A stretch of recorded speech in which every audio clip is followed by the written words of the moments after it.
Station Houston, are you ready for the event? Houston, I am ready for the event.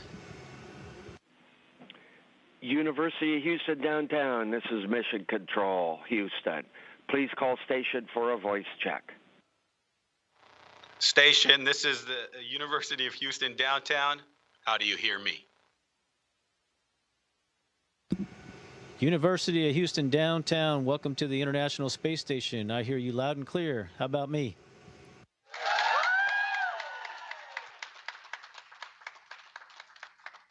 Joe, I hear you, Lima Mike. Hey, Juan, I hear you the same. It's good to hear your voice. Good to see you, brother. You look taller. Yeah, it's the wonders of being in space, but it all changed when I get back home. Okay, good. Okay, wonderful. Well, I'm going to turn it over now to our faculty member, Franklin Allaire, and to conduct the rest of this program. Again, thank you so much for being part of the University of Houston downtown, and we'll talk when you get back. And Sinaida's here.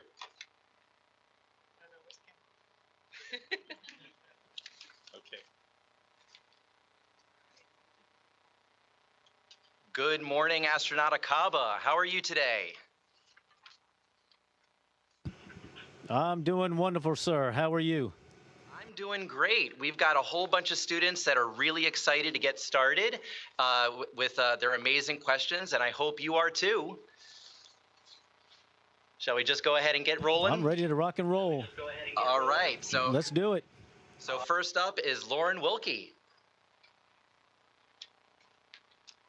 Hi, Joe. I'm Lauren Wilkie. Thank you so much for joining us today. For our STEM Hello, on it's Station, my pleasure. a little longer than I expected. For our STEM on Station experiment, my partners and I created and ran experiments looking at the effect of different chemicals on the surface tension of water. So my question is, do chemicals like soap or salt impact the surface tension of liquids the same way in microgravity as they do on Earth? Well, that's a great question and a pretty cool experiment to be done up here. And actually, on my last expedition, I was up here with Don Pettit, an astronaut, and he did all kinds of experiments on his own time. And one of those was exactly that, dealing with the surface tension of water and how it might change when you add things like soap. And it behaves very similar to how it does on Earth, where the surface tension of the water, it does decrease with the addition of different chemicals like the soap. So good question. Thank you so much. Next, we have Nelly Olvera. Hi, Joe. My question for you is, how did your family react when you told them that you got accepted to the astronaut program? Well, that was a long time ago, but I think they were probably as shocked as I was. So they probably didn't believe me when I first told them. Just like a lot of my friends, if you were to talk to Dr. Munoz there and folks that knew me beforehand, I think they were all shocked to see that I got accepted. So it was a great time in my life, a wonderful experience, and I was just so happy to share it with my family and friends. Thank you for sharing. Next, we have Melvin Rivas. Hello, Joe. Melvin Rivas here. Hope you're doing well. I'm a teacher candidate myself. And I have the following question for you. Your mission aboard the space station will be ending in a couple of weeks. How does it feel returning to Earth after being in space? And how long does it take to readjust when you get back to Earth? Hey there. It's very interesting when you get back. It's amazing on how your body forgets what gravity feels like. Even on my shuttle flight, only being gone for about 13 days, when we re-entered and got back, re-entered the atmosphere, got back to Earth, it was amazing how heavy my head felt. Books that we had to hold on to, just your arms, everything felt super, super heavy. So gravity is real. It does work, and it's quite a force. And it takes, depending on what you mean, how long it takes to recover. For me, the first 24 hours, I feel terrible.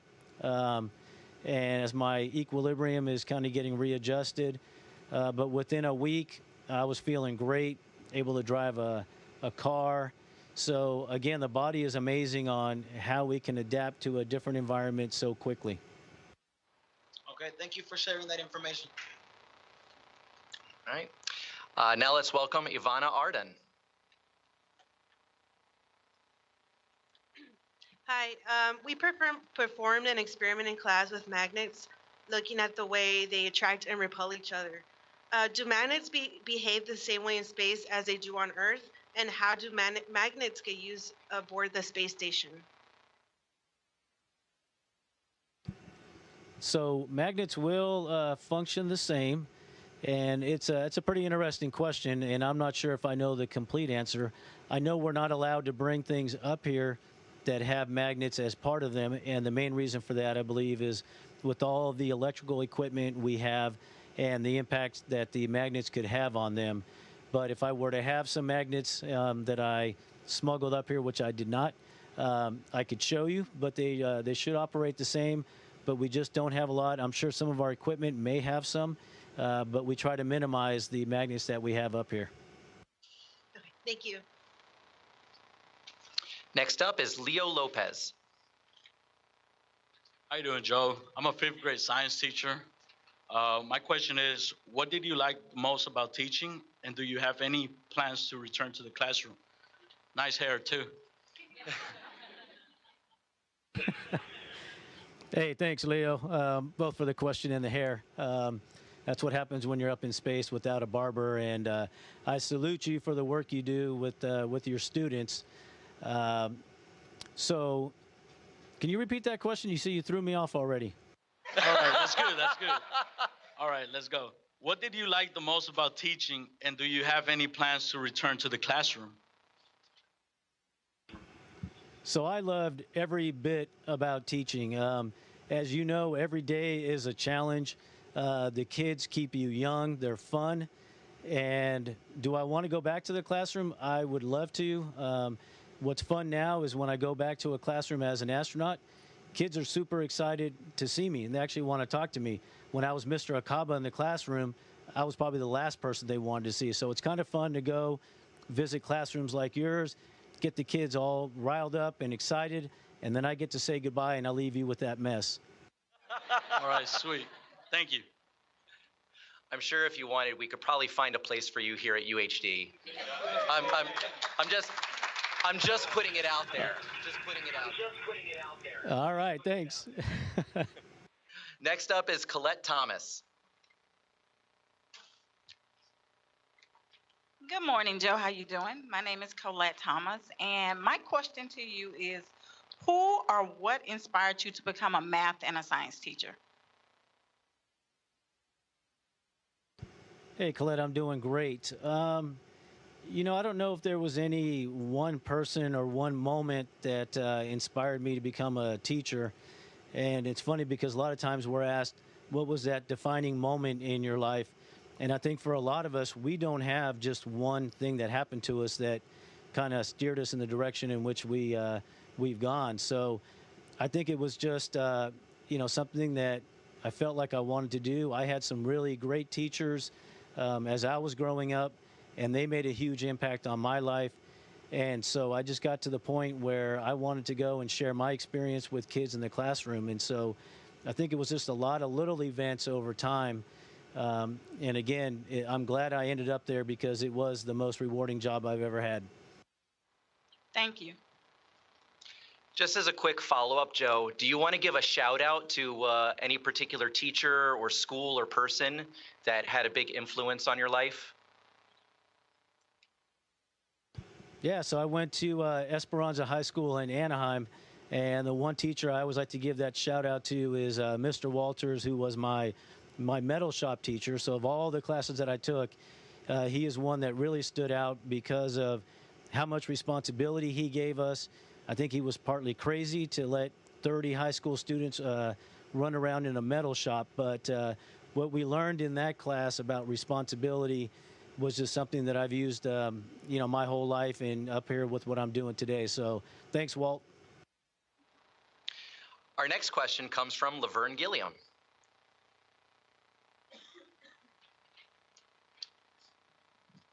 Hi, my name is Laverne. My question is, many of us are preparing to be elementary school teachers. What advice would you give to teacher candidates to make science exciting and engaging for younger students?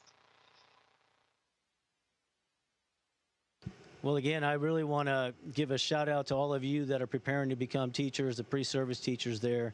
It's going to be the hardest job you've ever had, and it might not always feel like people recognize it, but we do know how hard it is and all the work you're going to put into it and the impact that you have on our future leaders and all of our the students that are out there. And so what I would say, though, is students love science. I mean, you can look at any child and they all love science. They're all asking, why is the sky blue? Let's look at this bug over here. And so I think if you can keep it practical, you can relate it to their everyday life and make it as hands-on as you can, you'll be successful. And it seems like we teachers, it seems like our system over time, you end up with students that are older that say they hate science. And I'll tell you, they didn't start that way. So if you get them when they're young and just keep them interested in what you're talking about, hands-on, and I think they're going to enjoy it, and that will progress up until adulthood. Thank you. Our next question is from Sarah Camacho.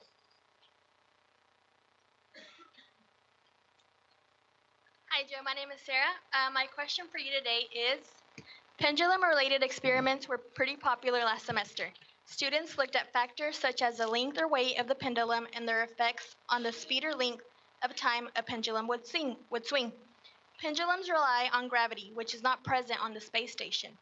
Are there ways to simulate the effects of gravity for the experiments you're performing?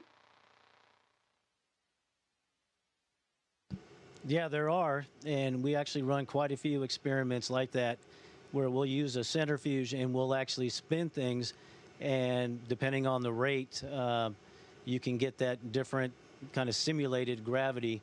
And so by changing the speed, you can see how something like a plant might behave in what we have as a microgravity environment, and then spin it up and spin it to a 1 gravity or more. So centrifuge is really popular to do that type of experiment. Thank you. Our next question comes from Yvonne Salazar.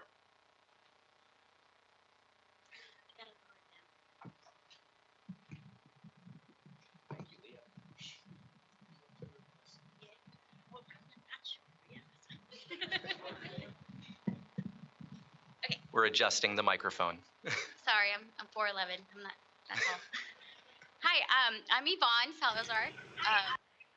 It's really nervous. Oh, I'm not too. No, you're great. Okay, you're great. So first of all, I would like to give a shout out to my first graders in Alden ISD at Colony Elementary who are watching me right now, probably. My question is, what do you and the other astronauts do for special occasions, such as birthdays, American and other countries' holidays, aboard the space station? All right, nice shout out. That's going to earn you some good points when you get back. Since I've been here, we've had a lot of things to celebrate. Of course, we went through the holidays. We've had quite a few birthdays since I've been up here. And the main thing that we do, and we try to do this at least once a week, is get together as a crew and just have a nice meal together. So when it was Christmas Day, we actually had to work on the U.S. side of the space station, and our Russian counterparts, they took the time in the afternoon to prepare a dinner for us so we could all come together and share those moments. So it's pretty neat being up here and celebrating those moments with the crewmates. And, food brings people together and does the same up here. All right, thank you. Our next question is from Juan Rangel. He's got a fan club, apparently. Hey, Joe. This is Juan. I'm a pre-service teacher at McDougal Elementary in Klein ISD. Go Lions. So I'm going to try to get some points, too. But my question is, how do you cope with the compact living environment on the space station? Sorry. It's pretty interesting. It's not as compact as you think. And so if you imagine the room that you're in right now, you have all of that space above your head that you can't use. But on the space station, I can do this, and I can turn upside down, and so I can work this way. If we're having dinner, I can be kind of on the ceiling, and so the space station itself is pretty big. It's about the size of a 5-bedroom house, but then when you think about all that space that you have around you, it just makes it feel even more open. So I never feel like I'm in a really compact space. My crew quarters where I sleep is pretty small. It's maybe, if I stretch my arm out in both directions, that's about all I get. But that's perfect for sleeping and having some private space. But really, the space station it's pretty spacious. Thank you, thank you. And can you, real quick, can you give McDougal Elementary a shout out? Just say hi to him. Yo, McDougal, go. Yes. All right, thank you. There we go. Our next question is from Melissa Kripey. Hi, Joe. I'm a 7th grade science teacher at Knoll Middle School for Sheldon ISD, and I would suggest that if you do go back to the classroom, wear your astronaut suit, flight suits, every chance you get, because that will really hype those kids up. My question has to deal with SpaceX launch of the Falcon Heavy rocket was big news, last week. What is the role of commercial space flight in the operations of the space station? Well, I salute you for being a 7th grade teacher. I taught, middle school for 4 years, so I can appreciate your pain, but it's also super, super rewarding working with those kids. Commercial spaceflight is super important for us up here. That's how we get most of our supplies, and so we rely on those companies to keep us going. So I think it's wonderful that we have those partnerships with the commercial companies, and we look forward to seeing them progress and them doing things that will then allow NASA to work on bigger projects. So it's really a great collaboration and critical for the success of the space station. Thank you. Our next question is from Miriam Garza. Hi, Joe. So our STEM on Station experiment looked at the effects of different masses on the oscillation of a spring. We found that, generally speaking, a heavier mass will cause the spring to oscillate for a longer period of time. Would we see the same results if we performed this type of experiment in microgravity aboard the space station?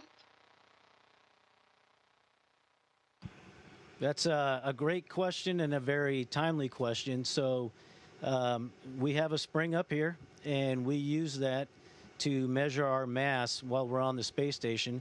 And we do that about every month or so. And so this morning, all of us floated on over to the Russian segment, and they have a mass measurement device, and it's basically a spring, and you'll get on it, and you'll lock yourself down, and then you release it, and then it's looking at the oscillation of that spring to determine what your mass is while you're on the space station, which is important for us. We want to make sure that we're not losing too much while we're exercising to make sure we have a good diet. So, yep, we use that pretty regular up here, and it's important.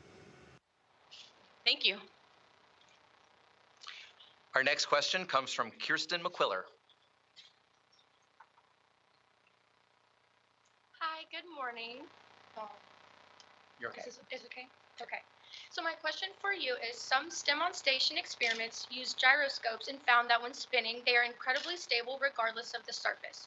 Are gyroscopes just as stable in microgravity, and are they used in any way aboard the space station? Yes, we do use gyroscopes, and we have big ones on the space station. They're about 220 pounds or so, and they're moving at about 6,600 RPMs, if I have that right. And so we use those. We have 4 of them, and we use those to maintain the attitude of the space station. If you didn't have those, you'd have to fire your engines all the time to maintain your attitude. So it's a great way for us to use the gyroscope and the momentum that they create to put the space station how we want it. And we still have to fire the engines every now and then, but it minimizes the amount of propellant that we have to use. So again, they are very relevant and super important for what we do. Thank you. All right, I just got the signal that this is our last question. Joe, as part of the year of education on station, you and astronaut Arnold are performing lessons and demonstrations that were originally to be performed by astronaut Krista McCullough, who unfortunately died in the Challenger explosion. Can you talk briefly about how it felt and what it meant to you to perform these lessons? Yeah, it's pretty exciting that we're going to have this opportunity to fulfill the work that Krista started. And so for me, I know for Ricky as well, it really is an honor and a privilege. We know the impact that Krista had on so many educators, so many students, even to this day. And so to be a part of that is just, it's a huge honor. We look forward to working on those lesson plans, getting them back so all of you educators that are there today just have one more additional tool that you can use in the classroom to hopefully keep kids inspired. You know, you're the ones that do it every day. Krista realized that, and so the work that she wanted to do was to help all of the educators. And so Ricky and I hope we can do that, and it really is truly an honor for us to be a part of that. Thanks, Joe.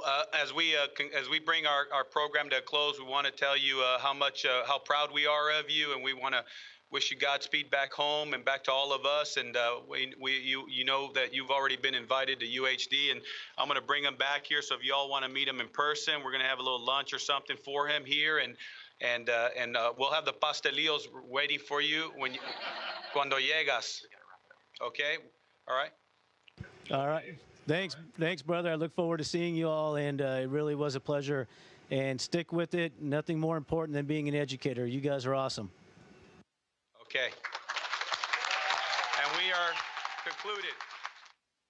Station, this is Houston ACR. That concludes the event. Thank you. Station, this is Houston. That concludes the event.